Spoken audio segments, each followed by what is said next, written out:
How valuable is this time actually going to be, and this time that Tom is getting going to be? Well, you know, Jenna, when you talk about the off-season training, you talk about OTAs, you talk about mini camp, all those types of things. But in my opinion, this time that you have by the side, I'm talking about without the coaches, but just the quarterback, receivers, and maybe some tight ends and running backs, is the most important time, because as a quarterback and receiver, you want to be able to look at the defense, you want to see the leverage, and you and the receivers have to be able to see the exact same thing. And now I have that nonverbal communication with that receiver and be able to say, you know the route that I want, and I need you to get to that spot. Those things are honed during these sessions with just the quarterback and receivers and running backs, guys that are going to catch the football. And for Tom Brady, a 42-year-old quarterback, building those route depth, the ball placement, that communication with those receivers is very, very valuable. The other part, when you talk about Tom Brady going to a new team, is that you're building that camaraderie. You have a 42-year-old quarterback with a bunch of 20-year-old guys.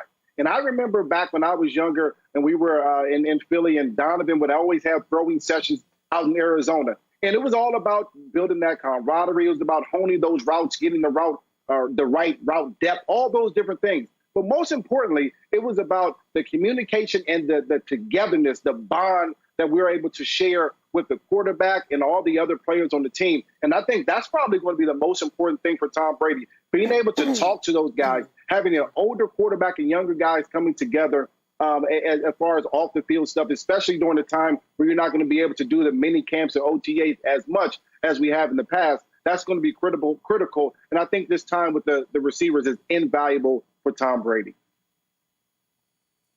Yeah, I think Brian nailed it for a number of reasons. First of all, to answer the question, Bucs fans should be super relieved, because when I had first heard Tom Brady was getting together with his pass catchers, outside of the facility, I wasn't certain, are they going to be working on football, or is this kind of a Mary Kay Avon party type of thing to try to recruit some people for the TB12 Protect immunity product he's pitching. So it was good to know that they focused on football for at least while they were on the field. We don't know what they talked about in the 25 minutes where they were out on the bleachers talking about things. Maybe it's the new product. I'm not certain. But Brian's point about precision and route depth is particularly important when you're going from one extreme to the other.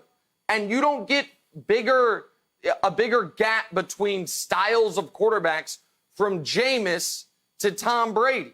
And if you're a Bucs receiver and you've played with Jameis Winston, it's probably been easy to forget or lose the attention to detail a bit on the little things when your quarterback had been awful at the biggest of things, which is not turning the ball over.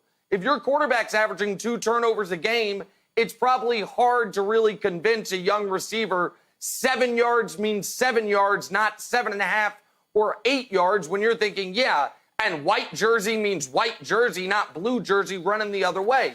And if there's one thing Tom Brady's still going to be great at, it's going to be not turning the ball over and developing these relationships and making sure guys understand what is super important in the red zone, which reportedly they worked on, is that you are exactly where I expect you to be.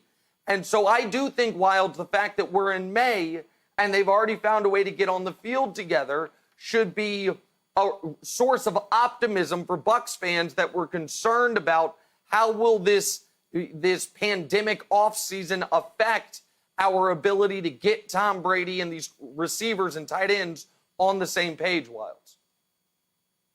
Yeah, I think you're right, Nick. You know what else I think? I think old people hate uncertainty. Just look at your own life, whether you're at home or you're on the panel right now, and just think, like, when you were 20, you were okay with some uncertainty. What are we doing tonight? I don't know. Let's just go do it. And every year you get a little bit older, you just want things planned a little bit more. Like, I looked at my toaster the other day, and the toast came out, and it wasn't really well done. And I'm like, you know what, toaster? I can't trust you. You might have to go. And that's the same way with Tom Brady, except not about a toaster. So my favorite show on Facebook, Tom versus Time, episode 3, they go to gladiator camp in Yellowstone. And we've got some quotes from Tom Brady about why Gladiator Camp is so fun. Number one, for me, getting out here and being with two of my teammates is invaluable time because you get a lot of one-on-one time. Nick, he was with your buddy, Julian Edelman. At that point, Julian Edelman was making no comments about your hairline. Number two, it builds special relationships. How do you build trust? By the way, Mark Ingram coming up on the show later. How do you build real love and caring for one another? Now let's fast forward to the famous Howard Stern interview that he did.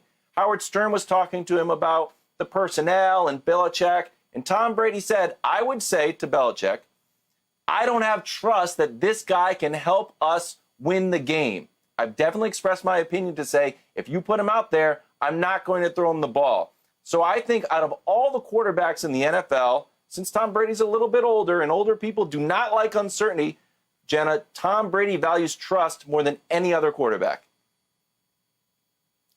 It's a good point. I don't understand what you mean by old people not understanding uncertainty. I'm open for anything every night, so I definitely don't fall in that category. Brian, let me ask you this. We have heard for years about the... Okay. No, not old. I'm open for anything. I'm young. I'm not old. Did I do that wrong?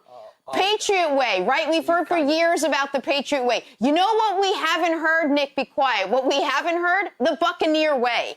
Do you think it's possible for Tom Brady to bottle up some of that Patriot culture, bring it to Tampa, and get the guys to buy in? Nick mentioned 7-yard route running, precision, all of that, the hours he puts in and out.